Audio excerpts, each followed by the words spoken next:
ఆడవాళ్ళ ఆరోగ్యం కుటుంబానికి ఎంతో ముఖ్యమైనది. సో ఆడవాళ్ళు ఏదైనా ఆరోగ్యపరంగా అశ్రద్ధ చేస్తే అది కుటుంబం మీద ఎంత భారం పడుతుందో దాని గురించి ఈరోజు నేను చెప్పబోతున్నాను. నేను మీ doctor Prashobh, cancer specialist, surgical oncologist.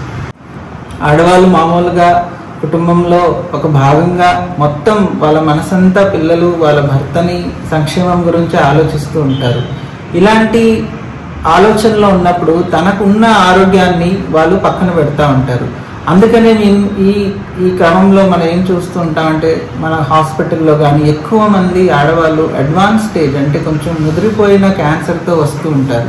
So వచ్చిన కుటుంబం అంతా ఎంత డిస్టర్బ్ అయిపోతుందో ఇవన్నీ మనకు తెలుస్తూ ఉంటాయి. అంటే ఒక స్త్రీ యొక్క ఇంపార్టెన్స్ ఎందుకు నెగ్లెక్ట్ జరిగింది అంటే చిన్న కారణం, అంటే తనకు బీపీ ఉంది, ఆ బీపీ టాబ్లెట్లు కానీ లేకపోతే ఆ బీపీ చూపించుకోవడం కానీ చేయడం జరగలేదు. అలాగని కుటుంబంలో ఎవరు కూడా దాని మీద అంతగా ఫోకస్ చేయలేదు. ఫోకస్ చేయకపోవడం వల్లనే ఇలాంటివి జరుగుతుంటాయి.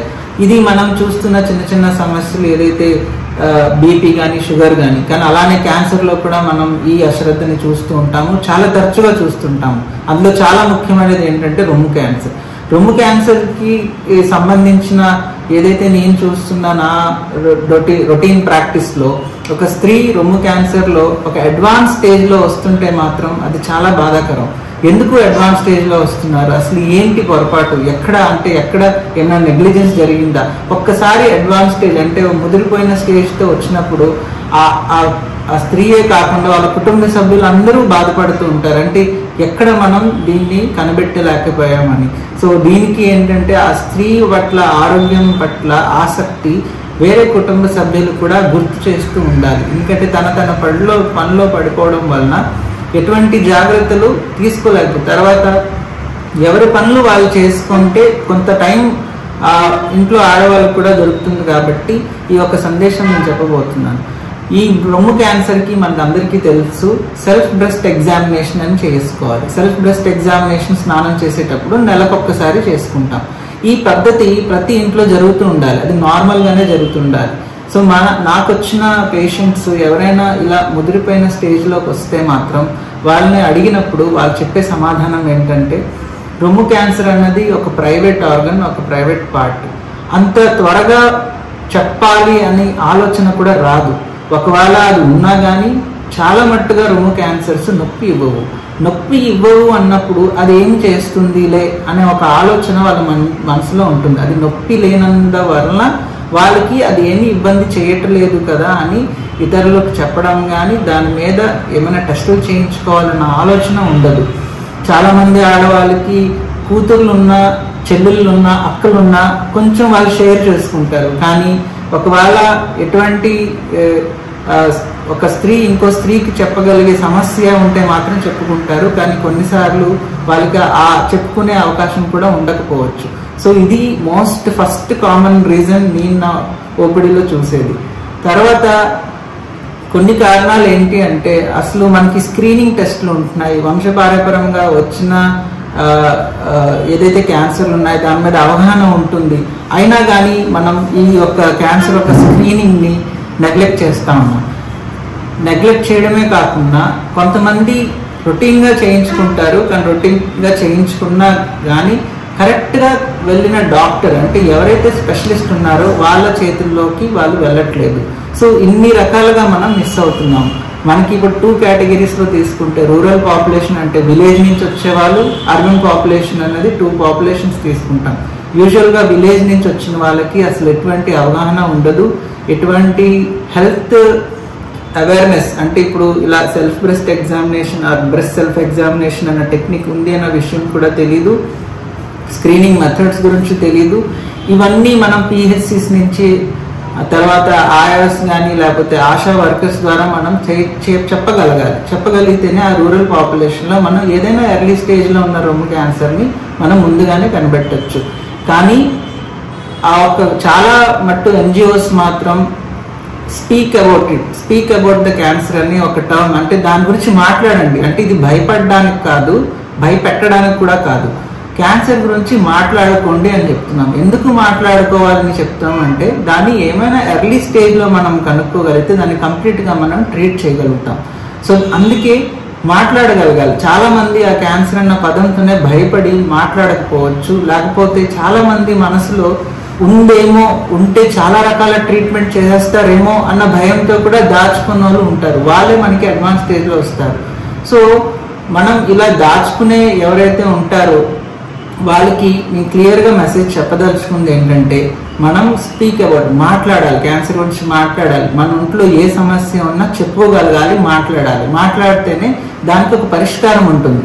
మనం మనసులో దాచుకొని ఏమి చేస్తుందిలే, లేకపోతే ఇవన్నీ భరించలేం కదా, కుటుంబం మీద ఈ ఒక వైద్యం, క్యాన్సర్ ఒక వైద్యం భారం అవుతుందేమో అన్న ఆలోచనతో చెప్పకపోవడం వల్లనే ఇంకా ఎక్కువ హాని చేస్తున్నారు. ఎందుకంటే ఒక స్త్రీ కానీ ఒక కుటుంబంలో కోల్పోకపోతే వాళ్ళని పిల్లల్ని చూసుకోవడం కానీ వాళ్ళ భర్తను చూసుకోవడం కానీ అంతా డిస్టర్బ్ అయిపోతుంది. కానీ అదే మనకి టెంపరీగా ట్రీట్మెంట్ తీసుకొని కొంతకాలం షార్ట్ డిస్టర్బెన్స్ ఉండొచ్చు ట్రీట్మెంట్ అయినంత వరకు, కానీ కంప్లీట్గా క్లియర్ ఎర్లీ స్టేజ్లో మనం 99% క్లియర్ చేసే ట్రీట్మెంట్ ఉంది. మనకి 95% మనం క్లియర్ చేసుకోవచ్చు. సో ఆ టెంపరీ డిస్టర్బెన్సెస్ని దృష్టిలో పెట్టుకొని ఆ లాంగ్ టర్మ్ అంటే కంప్లీట్గా కుటుంబం కుప్పకూలినంత వరకు మీరు తీసుకెళ్ళొద్దని ఆశిస్తూ ఈరోజు ఈ వీడియో చేస్తున్నాను.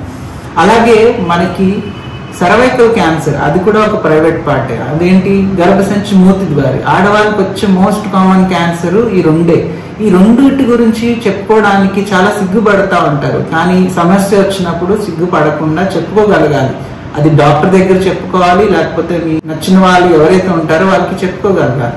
అలాగే కుటుంబం బాధ్యత కూడా తీసుకోవాలి. అంటే రెగ్యులర్గా వాళ్ళకి చెకప్స్, హెల్త్ చెకప్, అట్లీస్ట్ ఒక 40 ఏళ్ళు పైబడిన స్త్రీలందరికీ కుటుంబంలో ఎవరో ఒకరు, భర్త కానీ లేకపోతే వాళ్ళ పిల్లలు కానీ యాన్యువల్ హెల్త్ చెకప్, అంటే వాళ్ళకి ఒంట్లో కరెక్ట్గా ఉందా లేదా, బీపీ కరెక్ట్గా ఉందా లేదా, షుగర్ కరెక్ట్గా ఉందా లేదా, అలాగే స్క్రీనింగ్ టెస్ట్లు. అంటే మనకి ఇప్పుడు మోస్ట్ కామన్, ఇంతకు ముందు అంటే కమ్యూనికేబుల్ డిజీజ్ ఎక్కువ ఉండేవి. కమ్యూనికేబుల్ డిజీజ్ అంటే టీబీ లాంటి, లేకపోతే కలరా, డయేరియా, దీనివల్ల చాలా మంది మనం కోల్పోయేవాళ్ళం.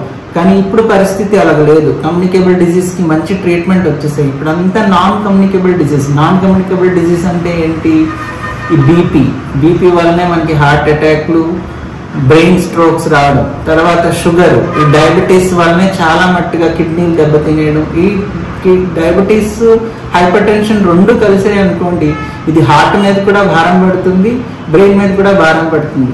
ఇవి మోస్ట్ కామన్ మన సమాజంలో. ఆ తర్వాత మూడోదే మా క్యాన్సర్కి వస్తుంది అనమాట. అంటే ఈ సమాజంలో ఇప్పుడు మనం ఎక్కువ మందిని కోల్పోయేది ఈ 3 కారణాల ద్వారా: heart attack, brain attack or cancer.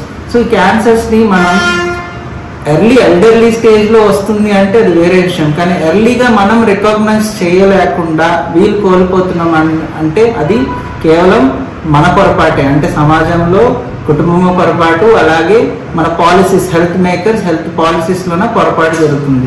So ఈ పొరపాటుని మనం అందరం కలిసి సరిదిద్దుకోవాలి. ఇది ఒక రోజులో అయ్యే పని కాదు. ఈ వీడియో ద్వారా నేను ఈ యొక్క సందేశం అంటే కరెక్ట్గా హెల్త్ స్క్రీనింగ్ 40 years తర్వాత మీ ఫ్యామిలీస్ని చేస్తూ ఉండాలి. బీపీ, షుగర్తో పాటు ఈ క్యాన్సర్ స్క్రీనింగ్ లైక్ ప్యాప్స్మియర్ కానీ, ప్యాప్స్మియర్ ఎందుకండి, గర్భసంచి మూతి క్యాన్సర్, దీని గురించి నేను చెప్పబోతున్నాను. చాలా అడ్వాన్స్ స్టేజ్గా వస్తుంటారు. ఎందుకంటే చాలా మందికి బ్లీడింగ్ తెలియకుండా అయిపోతూ ఉంటుంది, లేకపోతే ఎర్రబట్ట అవుతుంటుంది, తెల్లబట్ట అవుతుంటుంది. ఇదేదో పనిలో పడిపోయి వాళ్ళు అసలు దాన్ని ఒక సమస్యగా భావించరు.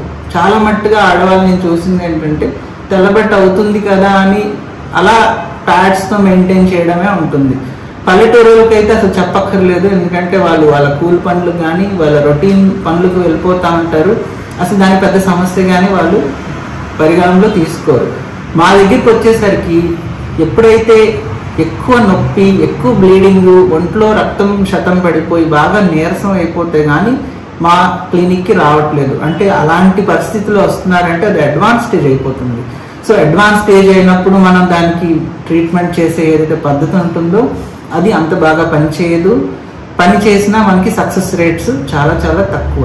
ఎర్లీ స్టేజ్లో మనం కనుక్కోవడమే చాలా ఇంపార్టెంట్. సో ఎర్లీ స్టేజ్లో మనం ఎలా కనుక్కుంటాం అంటే, వాళ్ళకి ఇనీషియల్ సిమ్టమ్ తెల్లబట్ట అయినా ఎర్రబట్ట అయినా ఏదైనా ఫస్టే మనం హాస్పిటల్కి వెళ్ళి దగ్గరలో ఉన్న పిహెచ్సిస్ కానీ గైనకాలజిస్ట్ని కానీ సంప్రదించగలగాలి. అలాగే ఈ ఆశా వర్కర్స్ ఎప్పుడైతే హోమ్ విజిట్స్ చేస్తారో ఇవి చెప్పగలగాలి. ఇలాంటి సమస్యలు ఉన్నప్పుడు వెంటనే మీరు చెకప్ చేయించుకోవాలి. క్యాన్సర్ స్క్రీనింగ్ కూడా మనం ఇప్పుడు మాట్లాడుకుంటున్నాము. విలేజ్ లెవెల్లో అర్బన్ పాపులేషన్ అంటే వాళ్ళకి అవగాహన ఉంటుంది, రెగ్యులర్గా వచ్చి ప్యాప్స్మియర్ చేయించుకుంటారు. కానీ రూరల్ పాపులేషన్ పరిస్థితి ఏంటంటే ఓన్లీ ఆపర్చునిస్టిక్ స్క్రీనింగ్ అంట. అంటే ఎవరో ఒకరు క్యాంప్ పెట్టబో లేకపోతే గవర్నమెంట్ హాస్పిటల్ నుంచి ఒక ఆర్డర్ వస్తుంది వీళ్ళని స్క్రీన్ చేయాలని. సో అదొక స్క్రీనింగ్ ఓన్లీ ఆపర్చునిటిస్టిక్ స్క్రీనింగ్ అంటాం. అంటే ఏంటంటే ఎవరైనా ఇనిషియేట్ తీసుకున్నప్పుడే కనబెట్టగలుగుతున్నాం. కానీ ఇంటర్వల్ క్యాన్సర్స్ అంటాం. అంటే సపోజ్ ఆవిడకి 35 సంవత్సరాల్లో మనం ప్యాప్స్మియర్ చేసాం ఒక్కసారి, కానీ నెక్స్ట్ మళ్ళీ 3 yearsకి మళ్ళీ ప్యాప్స్మియర్ రిపీట్ చేయాలి. గవర్నమెంట్ ఇనిషియేషన్ కానీ వాలంటరీ ఆర్గనైజేషన్స్ కానీ ఆ ఎప్పుడైతే 35 yearsలో స్క్రీన్ చేసిన తర్వాత 38లో చేయలేదు అనుకోండి, అంటే మనం మిస్ చేస్తున్నాం. ఆవిడకి ఫస్ట్ టైం ఒక్కసారి స్క్రీన్ చేసాము, కానీ రిపీటెడ్ స్క్రీనింగ్ 3 times జరగాలి. కానీ ఇవి రూరల్ పాపులేషన్స్లో జరగట్లేదు. సో అందుకని ఈ అవగాహన తెచ్చుకోవాలి. సపోజ్ ప్యాప్స్మియర్ కానీ మీరు చేయించుకున్నారు అనుకుంటే కాన్సిక్యూటివ్గా 3 ప్యాప్స్మియర్స్ చేయించుకుంటేనే మనం కంప్లీట్ స్క్రీనింగ్ అని చెప్తా ఉంటాం. సో రూరల్ పాపులేషన్లో చాలా ఎన్జిఓస్ కానీ లేకపోతే చాలా హెల్త్ కేర్ ఫెసిలిటీస్ కానీ ఆపర్చునిటీ స్క్రీనింగ్ మాత్రమే చేస్తున్నారు. దాన్ని ఒక ప్రోటోకాల్ కింద నెక్స్ట్ 3 yearsలో నెక్స్ట్ 3 times సర్వీలెన్స్ చేయాలన్న ప్రోటోకాల్ ఎక్కడా లేదు. సో లేనప్పుడు ఏం చేయాలి? ప్రజలు మనమే అవగాహన తెచ్చుకొని, ఒకవేళ మీకు ఫస్ట్ టైం చేయించుకున్నారంటే ఒక బుక్లో రాసుకోండి 3 సంవత్సరాల తర్వాత మళ్ళీ మనం ప్యాప్స్మియర్ చేయించుకోవాలి. చేయించుకుంటేనే అలా 3 times నెగిటివ్ వస్తే మనం ఒక సేఫ్ ఉంది. అలాగే ఇప్పుడు చాలా మందికి తెలియని విషయం ఏంటంటే ఈ గర్భసంచి మూతి క్యాన్సర్స్కి వ్యాక్సిన్స్ వచ్చినాయి. సో వ్యాక్సిన్స్ ఎవరు ఇప్పించాలి, దాని మీద బాధ్యత ఎవరు వహిస్తారు? ఇప్పుడు అర్బన్ పాపులేషన్లో ఎడ్యుకేటెడ్ వాళ్ళంటే ఏదో ప్రైవేట్ క్లినిక్ వెళ్ళి తీసుకుంటారు. ప్రాబ్లం ఇప్పుడు రూరల్ పాపులేషన్కి. సో రూరల్ పాపులేషన్ మీద ఎవరు చాలా ఇప్పుడు నేను చూస్తున్నట్టు ఎన్జిఓస్ చాలా దీని మీద వర్క్ చేస్తున్నాయి. మదర్ అండ్ చైల్డ్ పేరు మీద వ్యాక్సినేషన్ డ్రైవ్, అలాగే మదర్స్కి స్క్రీనింగ్, ఇవి సైమల్టేనియస్గా జరుగుతున్నాయి. ఇది ఒక చాలా మంచి యాక్టివిటీ. ఇది ఇంకా ఎక్కువ స్కేల్లో అంటే చాలా పెద్ద ఎత్తున జరగాలని కోరుకుంటున్నాను. ఇప్పుడు మన ఫాక్సీ అని ఒక అసోసియేషన్ కూడా ఉంది, దీని మీద చాలా యాక్టివ్గా వర్క్ చేస్తున్నారు. ఫ్యూచర్లో నాకు తెలిసి ఈ యొక్క గర్భసంచి మూతి క్యాన్సర్ ఇన్సిడెన్సెస్ మనం డెఫినెట్లీ తగ్గినట్టు చూడగలుగుతాం. ఎందుకంటే ఎన్జిఓస్, డాక్టర్స్ అందరూ దీని మీద వర్క్ చేస్తున్నారు. అలాగే సమాజం కూడా దీని మీద అవగాహన తెచ్చుకొని వ్యాక్సినేషన్ అంటే 9 to 13 years లోపల పిల్లలకి 2 vaccines సరిపోతాయి అన్నమాట. 2 vaccines కానీ తీసుకుంటే ఈ గర్భసంచి మూతి యొక్క క్యాన్సర్ని మనం అరికట్టచ్చు. ధన్యవాదాలు.